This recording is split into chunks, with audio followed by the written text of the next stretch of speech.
2022ની વિધાનસભાની ચૂંટણી પછી મોટી સભામાં આમ તો અહીંયા કાર્યક્રમોમાં આવવાનું થતું હતું, કે મરણ હોય કે પરણ હોય, નાના નાના પ્રસંગો હોય, સારા નરસા પ્રસંગમાં આવતા. પણ આજે જ્યારે મોટી સંખ્યામાં મળ્યા છીએ, મેં જોયું છે 2022ની વિધાનસભાની ચૂંટણીને એ દિવસને હું યાદ કરું છું. તો એ દિવસે જે દિવસે ચૂંટણી હારીને હું બહાર નીકળ્યો,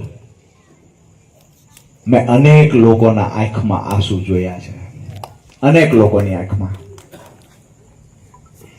એ દિવસે જ હું કહેતો હતો, જ્યારે મીડિયાએ મને પૂછ્યું કે નિરાશ નથી થતા, એ દિવસે મેં કીધું હતું કે લોકો મારા માટે રડે છે, મતલબ હું ચૂંટણી હારી ગયો છું, લોકોના દિલ જીતી ગયો છું. અહીંયા બેઠેલા ધીરુભાઈ ભુવાજી વ્યક્તિ મને હાર પહેરાવવા આવ્યા રેલી દરમિયાન, એની આંખમાં આંસુ હતા. મેં પૂછ્યું, ધીરુભાઈ નિરાશ નહીં થતા? ત્યારે માણસે કહેલું, એકલા હાથે લડો છો, સામે આવડી મોટી ફોજ છે, ડુંગરવાળી આપણી લાજ રાખશે તો રહેશે.